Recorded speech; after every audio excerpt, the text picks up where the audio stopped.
All right, welcome. This is Sam Morris, creator of Zen Warrior Training, and I have on my show today my good friend, brother, Sanyika TheFirestarter Street, to do a part two to our part one that we did a couple weeks ago. We had such an awesome conversation that we're like, you know what, we got to do this again. We got to come back, and there's more to talk about. Always more to talk about with you, brother. And Appreciate it. I would love to start off by just mentioning a video that I saw you post a couple of days ago. It was like 2 days ago, maybe yesterday or 2 days ago. Anyway, whenever it was, you were like, look, it is time to leave behind that which is not serving you. And there was just this powerful way in which you were coming through. And it was just like, no, it was like that you're like all that energy that you have, all of this vital force that you are was all coming through. And it was like to the point of kind of like a bit nerve-wracking almost, like just watching it. I felt it in my body, like, God damn it. Now Sanika's up leveling again. Now he's going to be calling on me to play a higher game again. You've done that more than once in my own life in terms of calling on me to play a higher game. And I get that that's what you're asking of anyone watching that. And it was done with such a sense of forcefulness and with the heart. And that's something that allows you to be you. That's something that allows you to, like, you can do that. You're someone who is able to do that and be like, basically, hey man, fuck your problems, fuck your past, show up now. It's time because you do it with love, and that same kind of communication coming from someone who doesn't have such a huge heart could be really threatening. It could be like, wait, who is this guy? He's like scaring the shit out of me right now. But I get that that's a quality that you possess. And I just wanted to reflect that back to you because, I was like, damn, okay, then he's playing a higher game. As long as I'm in this dude's life, I'm going to have to play a higher game too. Because, I want that. I want that kind of fierce, ferocious, loving presence in my life, which is why I make sure to include you in my life as much as I do, because it's really powerful for me. I was just telling my friend this morning, how you and I have inspired each other over the years.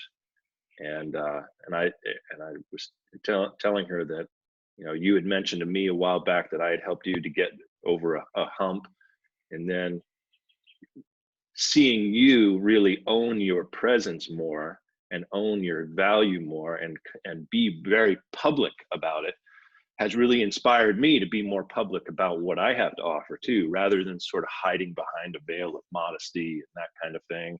It's like the coming out party, like bring that value out, because that's what the world needs. So anyway, I just wanted to give you that reflection because it's really very, very powerful to see this and to see this evolution continue. Thank you for the reflection. Deeply appreciate it. Very deeply appreciate it. I was just talking to Katie about, here's an interesting thing about the reflection that you just provided me. And I'll tell you, this speaks to my evolution as a person. One of the biggest things that I had, biggest challenges I had personally, was receiving the praise of others without diminishing it or shutting it down. And I get a lot of praise, which means I spent a lot of time rejecting praise. Right. It was a full-time job. Right. So here's the dichotomy, right? The dichotomy goes, okay, well, I want to achieve this great level of success. And many people go, I want to achieve this great level of success. And if you are achieving great level of success, then you're impacting the lives of other people. And if you are impacting the lives of other people positively, then they will give you praise. And if you reject the praise that other people are giving you, then you are in essence blocking your blessing by not acknowledging your gift, which is the impact on others. Right? So this is creating this like reciprocal cycle of punishment. Yeah. Self-punishment. Yeah. I want to achieve this great level of success, but I can't receive praise, and I can't receive praise from other people and stuff. I can't receive praise from other people, and it's all this other kind of stuff. And I think at the core of it is this idea of humility. Yes. Yeah. I've been hunting humility. Like I've been hunting it with the intention of murdering that motherfucker. Hunting it. I'm not like, it's not like a casual awareness. It is a very intentional search. I'm destroying it. Yeah. First of all, it's so interesting the fact that we pursue, or we have these words that have guided. I'm a language dude, so it's like people will live around words that they have never clearly defined for their entire lives. Because your words create the world that you live in. Your words are a reflection of your reality. So people are like, oh, you need to be humble. Yeah, you need to be humble. Yeah, be humble. Because it's good to be humble, right? Humble is rejecting people's praise, right? Humility is it's actually very applicable to that. It is part of the rejection of other people's praise, because I'm humble, right? I don't receive, so I'm humble. Do you know the definition of the word humility? Do you know it? I don't know if I actually know the Latin roots of the word humility. So please enlighten me. The Latin root of the word humility is humilis, which means low. The definition of the word humility is a low view of one's self-importance. Please tell me, Sam, how in the world can I seek my greatness if I have a low view of my own self-importance? Beautifully said, man. Beautifully said. This is a powerful conversation already. And I'm not surprised. They are diametrically opposed. Surprised. They are diametrically opposed. Yeah. They don't exist in the same universe. Yes. You cannot seek your own greatness if you have a low view of your own self-importance. It is not possible. How? Please explain. Write it down. Like, give me the roadmap to figure this thing out. So what people have done is they've confused humility. They go, oh, I need to, because then they go, oh, now don't be humble. Then you go, oh, well, does that mean I need to brag, right? Does that mean I need to be boastful? They're not precise with their language. They've been operating on somebody else's language their whole life. And then all of a sudden, when you actually confront them with their own language, then they don't want to hear it. And I'm like, you've been sloppy with your language. You've been careless with your language. And you've been run by words that you don't even know the definition of or how they're regulating your life. You cannot seek your own greatness if you are blocking your own self-importance. And that's the reason that you can't receive praise, which is a reflection of your gifts. If you cannot receive the gift, then you can't pursue the gift or impact others. Do you see that cycle running? Amen, man. Amen. It's just this, amen. It's just this never-ending cycle. It's like this cycle of self-punishment over and over and over and over and over again. Well, and as I'm just listening to what you're saying and just reflecting on it, I'm thinking about how that arrogance that people exhibit is actually a reflection of where they actually don't really believe in themselves. And where they don't really believe in themselves, then they think they have to believe in an image of themselves. So they don't believe they're important. So then they create this image of themselves to think that is what that's an important image. Like they're coming from an illusion of who they are. versus from who they really are. So Mm-hmm. who you really are is infinitely important. Right. It has infinite value, and it Right. should be infinitely embraced. Boom. Boom. Infinitely embraced. And so let's get decisive, clear, and intentional with the language that we use, right? So, so someone goes, well, they ask, how much you charge or something like that. And, and for people who are not in the realm of the work that we do, most people don't understand value proposition or, or charge or anything like that. And so the numbers can seem really big, right? To a lot of people. You go, oh, that's a lot of money, $15,000, $20,000, $25,000. Like, that seems like a lot of money for a lot of people. And they go, you're bragging, right? Or you're boastful or anything like that. I'm like, here's the deal. You can be direct with someone without having to have a low view of your own self-importance. Because they go, if I'm humble, then I shouldn't declare my price, right? Because a lot of people say they have a money-making problem. I'm like, you have a money-making problem. You have an asking for money problem, right? And so if you don't want to ask because you don't want to name your price, be direct. That has nothing to do with humility. You can be direct. I can also be gracious, right? I can issue gratitude and be gracious. Thank you for your reflection, Sam. I appreciate it, right? I can be gracious. I can be patient. I can be curious.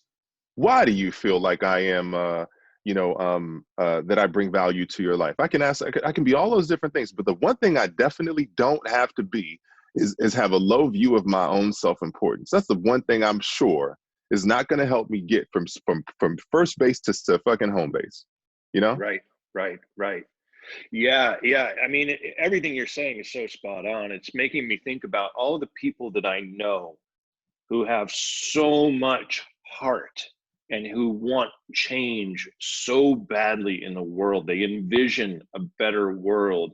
They are just absolutely beautiful people and smart people and motivated people, but yet they're having less of an impact than they might because they're not valuing themselves the way that you're actually talking about. They're not owning that. You mentioned something the other day about about owning the darkness, and being with that too, as it's like coming out from the sort of the I think it comes into more there's more of this cultural baggage that we're taking out of and this is like you said, it's language. It's only through the precision of language that can actually remove this cultural baggage, because we think in language, we think in words, and we self-identify through words. And so so without examining that, then we can't actually examine what's really blocking our energy and what's actually blocking our ability to create change in the world. And so, yeah, I get that what you're really saying is like unpacking all of these unconscious influences that have maybe kept your impact small.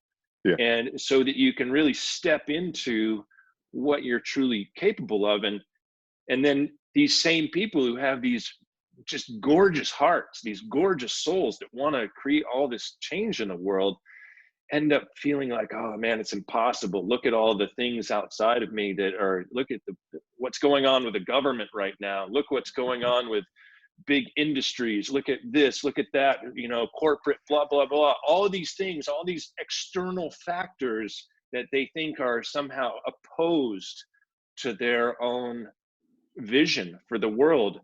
And what I'm hearing you say is there's nothing that is actually inherently opposed to your vision of the world except for what you're thinking about yourself. Exactly. The only thing opposed to the vision of the world is your vision.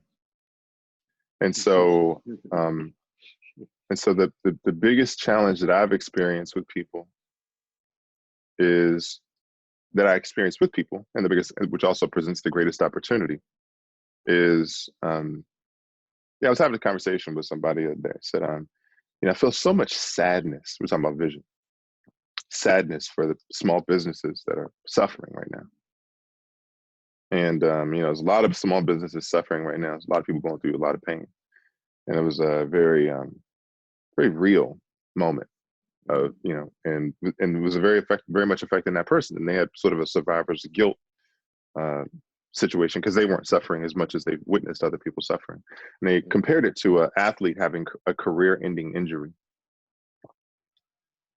And so the work that I do with people is I said, okay, got it.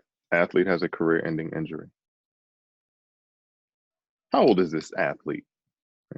Maybe 25, something like that, 20, 25, 30, something like that. And we get into the idea of, okay, well, and in that space of the athlete having the career-ending injury, is their life over at 25, 20, 25, 30? Maybe not. All right. Is there a possibility that they can take the lessons that they learned from that in pursuit of other opportunity? Possibly. And is there a possibility they can have even that they can achieve exponential success in the next chapter of their life? Yeah, maybe. Sure. Here's the thing, is that many times the thing that I always look for is to see where someone's language is in time. I like to see where their language is in time. And they're like, so much pain, people are experiencing all this other stuff. I'm like, but sometimes some things need to die so other things can live. Right. I needed to get fired from my job, so it created the space for me to pursue my passions. Right. I needed the divorce to happen so I could find the love of my life. Right. And so sometimes what happens is people live in a present moment that is a present that is not serving them, that's derived from the past. My goal is to get them living in the future now. Yes. What's the future? I call it a pivot future. It's a pivot future. And if you don't have a pivot future, and the reason I call it a pivot future is because it's a powerful, inspiring vision of the future. If you don't have a powerful, inspiring vision of the future, essentially you are just killing yourself in the present. I love that. A pivot future. That's the thing, man. We have to be, we're not looking in, like people look at the now. They go, oh, I live in the now. I live in the moment. I live in, but what's the moment in service to? It's not coming from, it may be inspired by the past, but it's in service of the future. And maybe your why is in the future, dude. The benefits in the future, the values in the future, the results are in the future. The thing that you're looking to experience is in the future. And you're still living in the present that's served by a predictable version of the past. A past that did not serve you, a person that did not serve you, a mindset that did not serve you. All those things are in the past. Dude, we got to get to this future now. Right. Now. Right. All those problems that you've had in the past that somehow you're looking back and thinking, well, the answers must be in all of the problems and all of the limiting beliefs that I've had in the past, because that's all I ever remember. And so if I can figure that out, if I can analyze all of that and come up with a different story, but it's like you were doing that all along. The whole time you've been trying to analyze the past and come up with a different story, and that was your present. Right. And so you think that it's actually going to be any different now? Like, absolutely not. Yeah. Right. And I get that it's what you're speaking to, and we've talked about this a little bit when we last spoke, is the power of the unconscious mind, and how 95% of our mind is unconscious. And this is the thing that people just, none of us can be reminded of this enough. I mean, you and I are both doing this work all the time, this coaching work, very powerful, transformative coaching work, and reminding our clients of this, how much of our lives are unconscious and how much those unconscious thoughts and behaviors impact our lives. And I still have to remember it myself. every day because it's 95% unconscious. It's like, well, right. shit, I should know this by now. I should be really on my game by now. And then No. sometimes I'll find myself totally off my game and I'll be like, what's going on? Why Mhm. am I not more on my game? Well, because something else is coming up from that 95%. It's Yeah. not supposed to be like you get a magic bullet and then suddenly you're just on. You have to work on this stuff on a regular day-to-day basis, every single day, every Every day. single moment of your life to the Every day. greatest degree that you possibly can. And I think that's where, and I know you and I are both meditators, that's where meditation really comes in, because meditation is our only opportunity for a reset. Because otherwise, if we're not meditating, we're going to be operating from that familiar past. Right. There's just no two ways about it. If you cannot quiet the mind enough to observe some of your own ruminations and some of your own tendencies from an objective standpoint and see, oh my God, okay, I think that way. Oh well, okay, well, all right, well, accept that. It's not something, right. it's not something I want to take with me, but I can accept that that's been happening. You know, it gives us that opportunity to look at it from an objective lens like nothing else. But if we're not looking at this stuff from an objective lens, if we're not observing it actively on a regular day-by-day basis, then we are going to get stuck in that unconscious mind. We are going to be our past self expecting a different future. Right. The past self expecting a different future by living in the past. Right. And so I'll give you a perfect example, or I'll give you a couple of examples. I'll give you sort of a broad one, and then I'll kind of get more tactical, detailed in terms of something I experienced myself, what I'm currently going through. Mm-hmm. It's like, you ask somebody, you say, somebody who's overweight, and you say,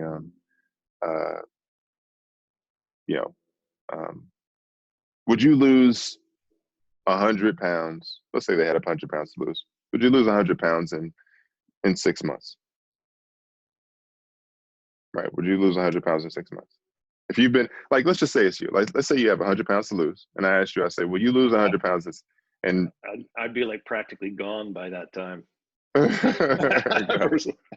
yeah, no, if I had 100 pounds to lose. You had 100 pounds to lose. If I had 100 pounds to lose. And I said, asking me the question, could I lose it in 6 months? Yeah, you've been struggling with it your whole life, right? Struggling with it your whole life. Mm-hmm. And then I said, would you lose it in 6 months? I just simply ask you, Sam, would you lose 100 pounds in 6? Will you lose 100 pounds in 6 months? Yeah, I would probably have a hard time answering the question because I'd be so used to identifying with that extra 100 pounds from my past. It would be hard for me to even envision that potential possibility. Got it. Here's another alternate to that question. Mm-hmm. Would you lose 100 pounds if I gave you $10 million? I'd be like, damn straight. Easy. I'll just stop eating. Right. What's the difference between those two questions? Right. It's such a good point, man. It's such a good point. The reason why is because somebody goes, oh, because you offered money, $10 million. Absolutely, I'll do it. Right. Yeah, $10 million is here, but the thing operating beneath the surface is the fact that I just gave you the future. Right. I just gave you the future. I just painted a powerful, inspiring vision of the future. And you could see it. It immediately made sense. What could I do with $10 million? That's more money than I've ever had, or more money, or exactly how much money I want. I can do X, Y, and Z. All of a sudden, the future starts coming into shape. It becomes crystal clear as a result of that $10 million offer, right? What you're speaking to is powerful. It's like if there is enough of a feeling of an incentive of some sort of guaranteed outcome, then the discipline will follow that. Yeah. And people are looking for that guaranteed outcome in order to have the discipline to go in that direction. Mm-hmm. That's really powerful, man. They're looking for that guaranteed outcome. And hey, like, it's like, you just painted the perfect picture with how you just said that. It's like people know that they've got it in them to have discipline, but what they don't know is they don't know that there's a guaranteed outcome. Right. And so the work that I'm doing with people is about believing in the guaranteed outcome. Let me tell you what I'm doing personally, right? I've been documenting this process, but one of the best ways to be able to start to believe in the process of the intangible results is to get tangible results, right? Personal transformation preceded by personal, like a physical transformation, starts to help in that process. Mm-hmm. And so for me, that process started when you know, I was going through a process, you know, last year, and then we're on a walk, and Elijah, Katie's 8-year-old son, came up to me and he said, you know, he said, "When's the baby due?" And I was like, "What you mean? When's the baby due?" And he goes like, "'Cause you look pregnant." And I was like, "Oh shit!" I was like, he was like basically saying I had a belly, right? Mm-hmm. And I was like, "Oh man, I do." And then I started to look at it and I was like, okay, I got a belly. And where's that from? About 35 pounds over. I fluctuated. I mean, right, you know, like I've fluctuated as much as 300 pounds, you know, and almost 300 pounds.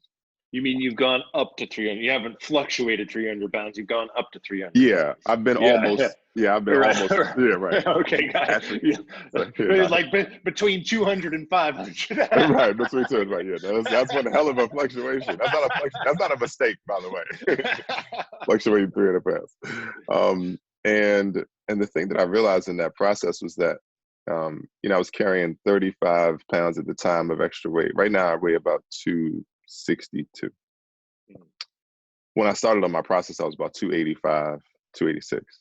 I've gotten down to about as much as 255. But the point is that when I started on my process, I realized that I wasn't just carrying physical weight, right? And the abbreviation for pounds is LBS, right? And what I realized is that LBS also stands for limiting belief systems. Wow. I was carrying emotional weight. I wasn't just carrying physical weight. I was carrying emotional weight. I had 35 pounds. I was carrying 35 pounds for 10 almost 10 years, right? Again, that's not a mistake. That's a block. It's a block. It's a prevention mechanism. I'm holding on to something because I am afraid of going through the process because I don't have a powerful, inspiring vision of the future. Right? And so I don't have a future I can pivot to. So I'm just living in the present moment. Living in the present, you know, hey, this is just what it is. And then I rationalize it and I say, you know, I gotta, you know, love myself, which I do. And so I gotta love myself. But then the loving myself becomes a form of complacency because I don't have a powerful, inspiring vision of the future. Because you can love yourself and be in pursuit of a different result. Right. And so I needed to get to the place where I said, you know what, I'm going to commit because I see the future. And that future, and the future that I thought I was pursuing was less weight, right? Physical weight. I was pursuing less emotional weight. But here's the other thing I was pursuing, and I didn't realize it at the time. I wanted to show up so powerful for myself that it proved to me that I could trust myself so that I could issue that trust in every other relationship that I had. When you are accountable with yourself and your accountability with yourself is uncompromising and non-negotiable, right? When you have the non-negotiable commitment to accountability within yourself, then I will show up in every other relationship that I have, and that will be the most powerful thing that I do. And I didn't realize that I used to think that success was the ultimate resource. Money was the ultimate resource. It's not. Accountability is. Because when I'm accountable with myself, people can trust me. If you can trust me, then I can leverage trust. Trust then becomes a leverageable asset. Because people come to you because they trust you. They know that you're going to show up, whether in good times or bad, right? In, you know, for better or for worse, like they say when you get married, for better or for worse, they'll know that they can trust you. And so if I realize that the value in that the limiting belief system was that that I thought I needed to be more successful, that I needed to show up shredded and ripped and whatever like that. But I know a lot of people were shredded and ripped and jackasses. The thing I needed to show up as is the exact same way that you described me, being able to issue my power in a way that is heartfelt, and to be able to show up in a way that is accountable to myself and to others. That was one of the most... starts with showing yourself that you can be accountable to yourself. Absolutely. And then as a result, also showing others that you can be accountable to them as well, that you were always there. 100%. Yeah. And that doesn't mean that you show up in the perfect version of yourself all the time, because, and I think that's, you know, that speaks to that sort of desire to be shredded and so forth. You know, you want to be able to have the self that you really want. You really want to have that, be able to embody that energy that you really want. And I know for myself, like, you know, sometimes I'll have days when I'm real on, and sometimes I'll have days where I'm not so on. Sometimes I'll have days when I'm going through my own stuff. I'm hitting a layer of my own stuff that I'm having to deal with on an emotional or energetic level. But people can always rely on me to be there. That is not going to impact my willingness to show up. That is not, I'm still going to be there. And being there is way more important than being there the way that you wish you could be there. Right. Yeah. The idea of what will produce the result versus knowing how you need to show up. Right. And then this kind of takes us back to the idea of humility, which takes us back to the idea of receiving praise. Right. Because that idea of showing up as humble is inauthentic to some, and it's inauthentic for a lot of people, because one of the biggest things is that people don't feel seen or heard. And the reason that people don't feel seen or heard is not because other people not necessarily listening to them or seeing them. It's because they are not speaking their truth. Right. And when you are not issuing your truth, if you're not speaking your truth, you will always feel unseen and unheard. Right.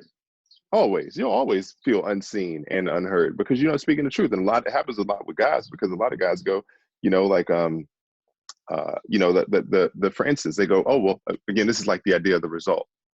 If I get shredded and if I lose weight, then women will like me. You know, women are going to respect me. Nah, dude, she'll respect you when you can speak your truth. When you can look her dead in the face and tell her what you really think about it. Right. And the reason and so you think you need to pursue a ripped body and all this other kind of stuff like that, when the truth is that she just wants you to speak the truth so that she can feel like she can trust you, because you're not accountable. Right, homie. Right.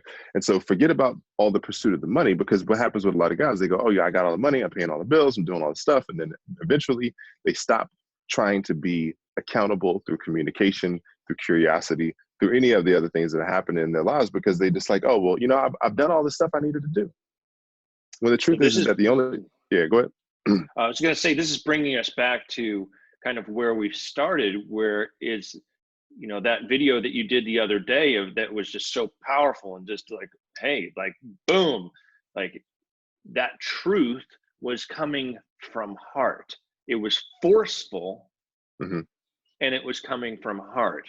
And so, you know, we could get into, we could dive into the question of, you know, maybe someone's listening to this and they're like, well, what does it mean to actually speak my truth? How do we even know what truth is? What is truth? You know, like, and I know that like Jordan Peterson and Sam Harris had that infamous conversation that just went totally downhill, where they tried to analyze what truth is, but they were looking at it from this sort of logical conceptual framework.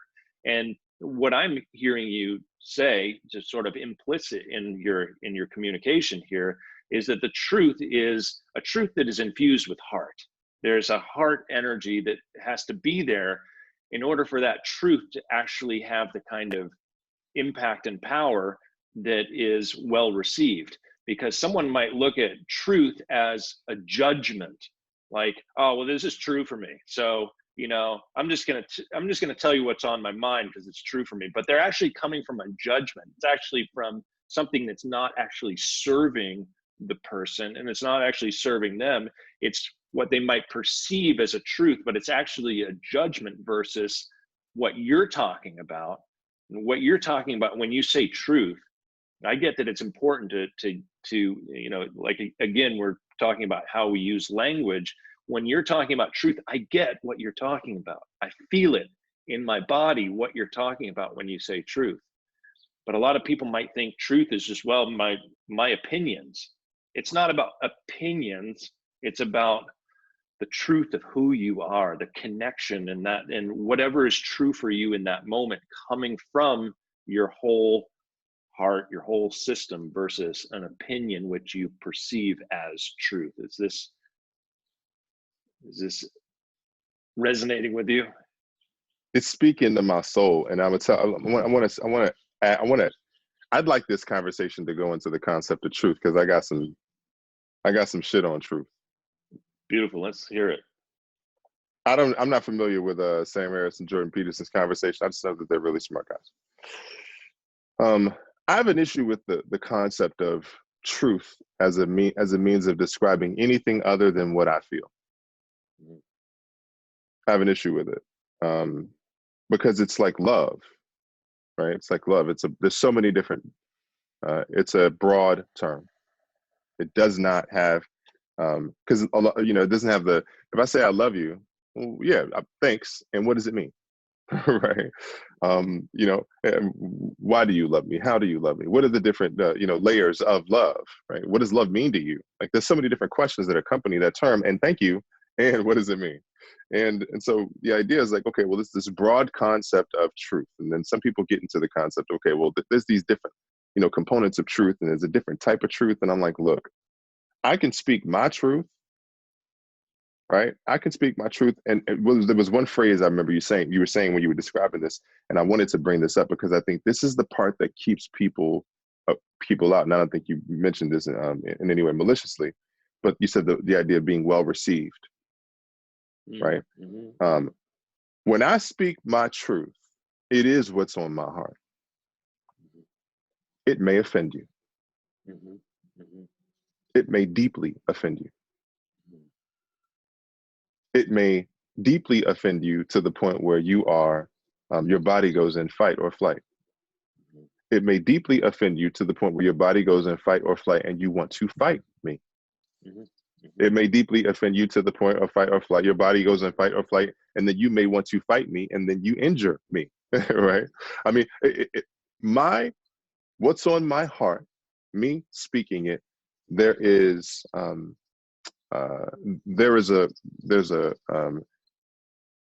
no guarantee that it will be well received, right? And that is so true. Yeah, I realize even my own unconscious bias around that, around the feeling of, oh, I hope this is well received. I realized my own unconscious bias was informing the way that I even communicated about that. Sure, and we all do, right? Because that's I was a lifelong conformist, too. I always wanted to be liked.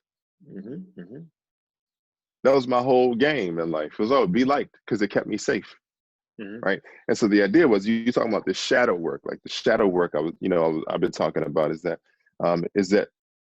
it's because here's the part of the accountability part, right? There's a fear to speak one's truth, right? So if you are afraid to speak your truth, then when it comes to the point of to speak what's on your heart, because that's the only thing I think that's really true, is just what's on your heart. Like there's fact, right? And then there's some amalgamation or combination of facts that are put together to be able to describe something else as to being quote unquote true. But I just think it's too broad. And so the idea is, okay, well, I can speak what's truth, which is what is on my heart. That's what I describe as truth, is that whatever it is that I feel authentically that is on my heart, and I can speak it out into the universe, and I can speak it out into the universe in a way where I understand that it may not be well received. When that becomes my relationship with my truth, and I can accept it and still do it, then that becomes the opportunity for me to really start to feel seen and heard. Here's the thing though, if I speak my truth and I know that it's not going to be potentially well received, and I restrict my truth from being spoken, right? Then what happens? Then that's when I feel suppressed. That's when I feel angry. That's when I feel unseen. That's when I feel unheard. And then someone goes, well, what happens if someone says something, someone says something offensive? So what happens when something says someone that's really damaging? What happens when someone says something that's, the world will work it out. The world's going to work it out. It is, and the lens through which I am imploring people to speak their truth is through a lens of their morals and their values. Right. I was just going to say, that's right? that's the key, is the truth coming from your values, because those are something that is a deeper, that's the difference I get, which is coming back around to where we started here, the difference between opinion and something that actually is truth, because truth is going to be grounded in your values. Otherwise, it's just an opinion. Right. Yeah. Right. And we get to be in that space. So for instance, I'm gonna give you an example. So let's say someone calls somebody the N-word or a faggot, or, what I'm saying, like all that kind of stuff. And they say, oh, that's my truth. Right? The world will work it out. Yo, you listen, man, like the world has been at this for millions of years, dude. Straight up. The world's been at this for millions of years. The world opposes venom with people who speak from values. That is the opposition to it. The world will bring those people forward. The world opposes venom from people who speak with values.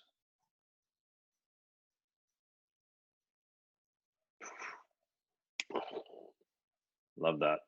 Love that. Amen. It'll call people forward. Yeah. It calls us forward.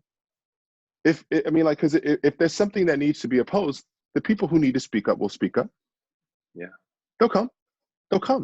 I promise you. The world's been doing this for years, right? And so the thing is that people, they go, oh, well, if that's what happens if someone says the people who need to speak up will speak up. And so my job is to make sure that my voice is ready to speak up. I got to make sure it's primed with the values. I got to make sure it's primed with what I believe in. So that's why the internal work is so important, because if I don't know what I believe in, I won't be ready to speak up or to confront it when it comes up. And then I'll feel unseen and unheard, because when it comes up and no one speaks up, and I'm like, no one spoke up because you were the person that was supposed to speak up. And instead, you judged yourself thinking that you needed to be more humble, and ended up taking yourself down and making yourself lower. And you actually perpetuated the problem because you weren't ready to own your power to be able to speak up at the time that you needed to speak up. Boom. Hope everyone's hearing that. I hope everyone's hearing that. Boom. Exactly. The Firestarter speaks, man. I knew this conversation was going to be good. Before we hopped on this call, I'm like, I have no idea what we're going to talk about, but I know it's going to be good. I know it's going to be good. Look, That's it. That's where the self-importance is so important. That's where it is so important to get over this notion of humility. Yeah. And it's interesting too, if you look at it from the place of like a Jungian psychology, there's the ego inflation and there's the ego deflation. And both are considered directions to be aware of. Now, the ego inflation is the self-importance with the sort of notion of the separateness included in it, that somehow through my self-importance, I'm somehow better than others. And like creating sort of a hierarchical notion that you stand, in a different league than other human beings, and that actually dehumanizes you. And then there's the other part, which is ego deflation, which is what you've been talking about, through that sort of false sense of humility, which actually doesn't allow for your ego to do what it actually is here to do. And something that I really find very challenging in sort of spiritual circles is the notion that we should just extinguish the ego, that it doesn't serve any kind of purpose at all. And I don't align with that. I think the ego is essential, and it needs to be aligned with our values. If the ego is aligned with our values, then we can actually have impact. And when it's not, then we are going to tend towards one of the other. We're going to tend towards ego inflation or ego deflation. But if it's that sense of self is aligned with our values, then hey, we need more of those types of people out there. We need more of the people who have the really strong hearts and the beautiful vision and the intelligence. We need these people to be having the impact in the world. Yes, dude. Yes. Ego inflation, ego deflation. Yeah, it's funny. I without the words ego, I talk about the inflator and the deflator aspects of our personalities a lot. And and so like as you were talking about it, like it's been really potent, man, because I've operated under the belief that because here's the thing that doesn't I wanted to speak to this really, I thought was really important, but the idea of embracing the dark side, right? I said seconds ago, lifelong conformist, right?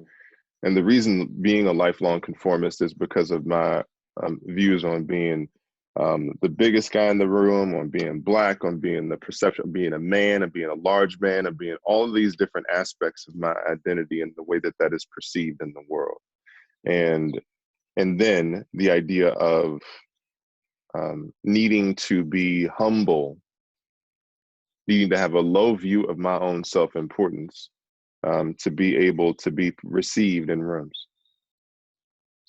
Humility. And then I realized something. There is this like, there's a lot of conversation around, again, like even phrases like political correctness. Even I can't stand that phrase. It's like, political correctness. I don't know what that means. I don't even get it. It's like, and they use it as a broad term to describe people being too polite, or people being too, and I believe that people are in many times polite to a fault, or too, as Malcolm Gladwell says, too agreeable. Right? And to me, it's like I think political correctness implies sort of a socially acceptable sort of set of rules, and it's like you're obligated to fit within a decided structure that the collective kind of decides about what is polite and what is not. Right. Right. Exactly. And the challenge with that even that phrase political correctness is that if you are in society, there are absolutely rules. There's rules. There's rules within the society. It's frameworks. There's a framework in society. There are unwritten rules, and then there's written rules.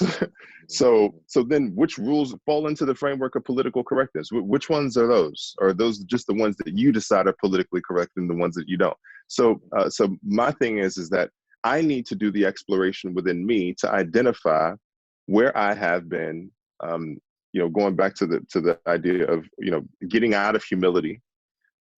What's the thing that I've not been open to receiving? It's the dark side in me. Like you said, the aspects of you, like you said, the spiritual community, like, talking about like, about the aspects of certain aspects of the spiritual community not being accepted. And so when we start to look at ourselves in the context of different communities that we're a part of, being a man, being Black, being in a spiritual community, being in a professional community, all these other things, then we start to see how conformity is starting to shape our view of the world. And then I go, you know what? What I am on is on a scorched earth policy of any aspect of me that is not serving me in the spirit of trying to conform to that society. And so that the idea is, can I still be nonconformist and still operate within the framework? And the answer is yes. Mm-hmm. Mm-hmm. Right? It doesn't mean that I need to blow up the whole framework. It doesn't need to mean I need to go fuck the spiritual community, fuck being a man, fuck being black, fuck being all this other stuff, because that's what people do. They go on the opposite end of the spectrum. Mm-hmm. Mm-hmm. What I can do is I can show up with deeper intimacy, and I can be more accountable, precise, decisive, correct. Decisive and clear with my language and with my actions. Here's an example. One of the things that I used to do in my world is I would be very agreeable about, somebody would be like, oh, do you want to hop on the phone? I go, yeah, well, let's hop on a call. That call would end up taking 45 minutes to an hour sometimes, right? And then I would find myself in a space where I go, well, I don't have a lot of time. I don't have the time during the day. I'm just running out of time. Don't have enough time, running out of time, all this other kind of stuff. And then I realized that the issue was not the my political correctness. It was the fact that I did not have a specific framework about how I approached calls or connections with people. So I have implemented less this call, and depending on what the situation is, I'll make it very clear in that call. But I implemented hard stops on my time, and I've implemented different things like setting the framework for calls prior to the call. So I hop on a call with a friend. I'm like, yo, I got 10 minutes. Let's rock and roll. Boom, 10-minute call. Right. And so now all of a sudden I'm decisive. I've indicated to them the time parameter that I have for the call. I've set it up so that I can give myself the opportunity to drop in and connect with that person.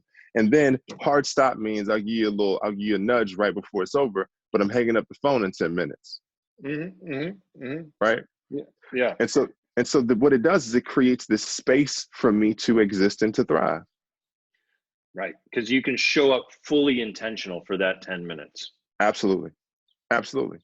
And now I'm no longer I'm no longer ruled by this idea that all of my communications need to be this rampant length of time. So now all of a sudden, that's the agreeable aspect of me would have just stayed on the phone and just been like, oh yeah, we just talk, and then felt compromised and like I didn't have the time and then I wasn't getting the things done I wanted to get done. But now I got this hard stop. With these phone calls. Now I can talk to more people. I can connect with more people. I can do the things that I wanted to do.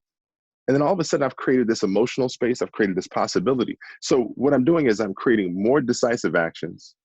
I'm being more intentional with my time. I'm being more intentional with the way that I move through the world. And I'm being more clear with the requests and things that I ask for as well. Like I'm dropping down to a very simplistic, clear way of living life. And I think that creates so much more opportunity as opposed to just meandering through the world, which is what I used to do because I didn't have a pivot future. I know what the future I'm creating now. Wow, that's so powerful. You're speaking to the freedom that can only be attained through structure versus thinking that freedom is, well, I have the freedom to talk another 15, 20 minutes, I guess, or like, oh, I have the freedom to like postpone eating a meal, or oh, I have the freedom to move that phone call around to another time or whatever, all of which is creating compromise and sacrifice on that intentional vision that you are creating for yourself. And if you can't show up intentionally to be fully accountable to what you've decided to do with that chunk of time, how the hell do you expect that you're going to be able to show up for that bigger vision that you were creating? Boom. It is virtually impossible to do that. Like, that exactly what you just said is the thing that used to run my life. It was the unnecessary agreeableness to everything. It was it was not knowing what my future was, not knowing how to value my time, not knowing how to conserve my energy, not knowing how to create my lifestyle, any of those things. And that desire to like and be fit and to fit in is exactly what keeps people focusing on what they think is humility. It's like, it's not actually humility. it's a desire to like and conform, be liked and conform. Right. Like, Right. well, if everyone else is keeping themselves low, then the only way that I can conform and be liked by them is to also keep myself low. Right. And the only way I can, and won't I sound like an asshole if I say that I've only got 10 minutes to be with some person or whatever? So I don't want to sound like an asshole. I want to be liked. Right. So I better conform to just this loose expectation of what, and then meanwhile, you're making all these compromises around your attention, because our attention is all we ever have. The Right. only thing we ever have is our attention. We have our bodies, we have our energy, and then we have our attention. Right. And if our attention is going, oh man, I don't know. Okay, well, all right. I guess I can wait another few minutes. Oh, well, Well, then how much are we doing that in every part of our lives? How much are we ruminating and compromising and adapting to unnecessary constraints versus following that intentional vision? Yeah. Yeah. It's that intentional vision is, one of the biggest things I've really understood was the difference between, there's a coach who makes this really powerful distinction, a guy named Steve Chandler. You may know of him, Yeah. but it's between expectation versus agreements. And so I no longer live in the realm of purely expectation. Right. So the idea is that, because what I realized is that the most common form of trauma is disappointment from unmet expectations. Right. No doubt. So if I can remove the expectation and create agreements, right? So, hey, look, I got a hard stop in this situation, this phone call. I just want to let you know, 10 minutes, let's rock and roll. I just want to talk about what you got going on, how you feeling. And then if you want to, collaborate, work on something, whatever like that. Boom, you down? Cool. Is that an agreement? You down to do that? Awesome. Let's go. And that agreement creates a really powerful framework for every aspect of my life, personal, professional, otherwise. And so that's why we go back to the whole idea of when speaking one's truth, right? The thing that I need to make sure of is that when I am speaking my truth, like to make sure that my non-compromising agreement, my non-negotiable commitment is to my values. Right? We could have an entire conversation just on this alone, on this one piece alone, and how important what we're talking about right now is. And just as we're talking, I'm looking at all these ways in my own life where I don't structure enough intentionality into my time. I mean, this is powerful, powerful stuff, because you can now show up. It's like, well, what kind of a friend, like the question that I could hear maybe someone thinking is like, well, what kind of a friend am I if I could tell my friend that I've only got 10 minutes to talk on the phone with them, and then I've got a hard stop in 10 minutes? Actually, you're a better friend because you're being honest with them. You're actually a good friend. You're like the friend who can be trustable, because,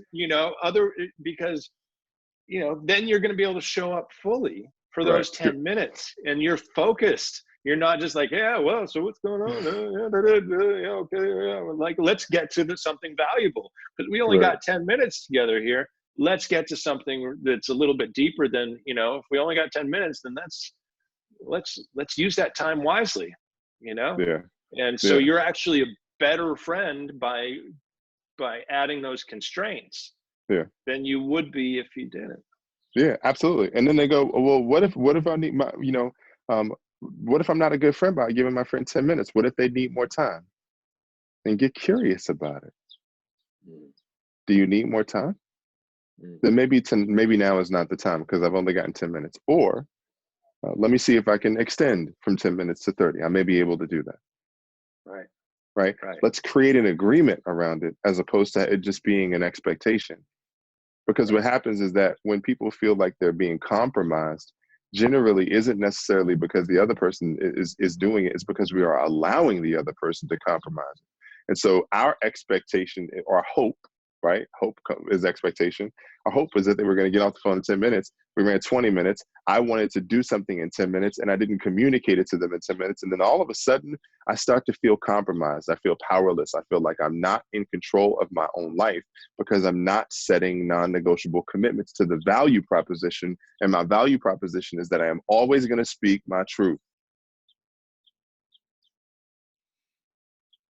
Man, so good. So good. Dude. I hope everyone in the world listens to this conversation right now, because this is a powerful conversation. We need people to share this. And I'm going to say that, I'm going to own that. We need people to share this conversation because this is what people need to hear. We need to hear, step up, connect to your value, connect to your personal power, overcome this notion that humility is just some kind of like blanket term to hide from where you're just afraid of not being liked and you want to conform. Like, step into your power. This is, I knew that something was crazy was going to come out of this today because this is so good. This is so good.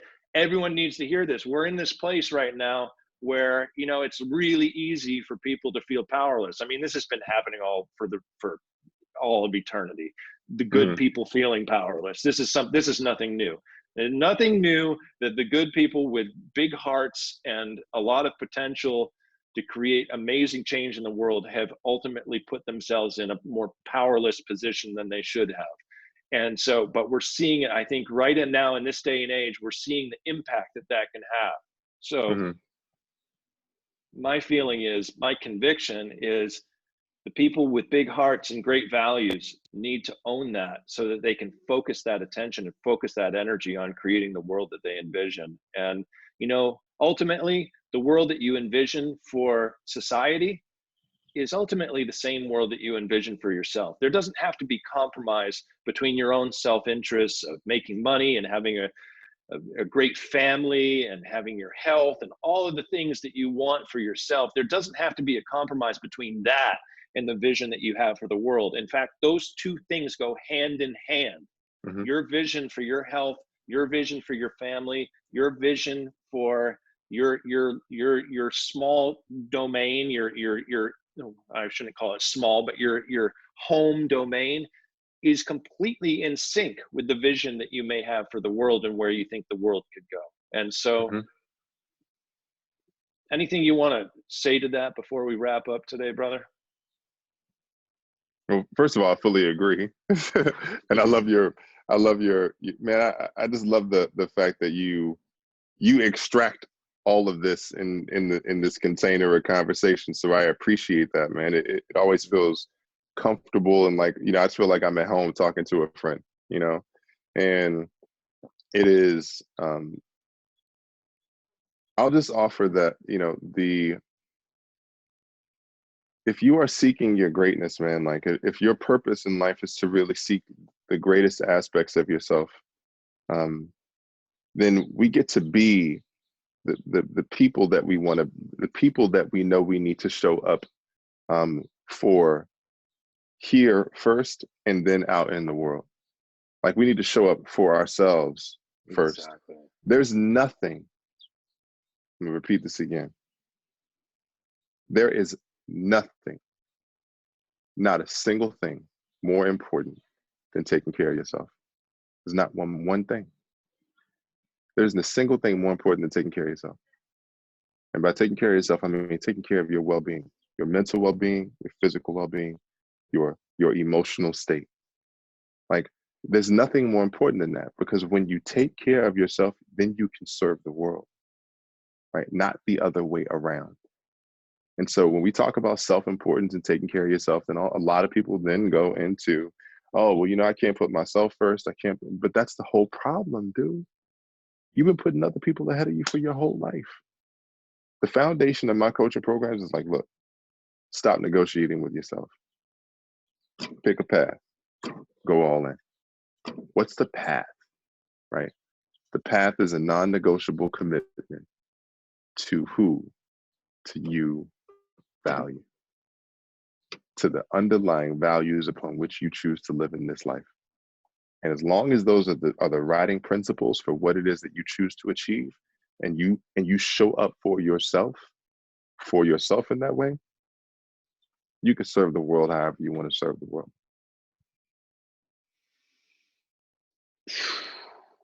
Ladies and gentlemen, if you want some of the most powerful coaching in the world, find Sanyika TheFirestarter Street. So Appreciate good to you, talk brother. to you today, brother. Love You you, too, man. Love you. All right. Take care of yourself.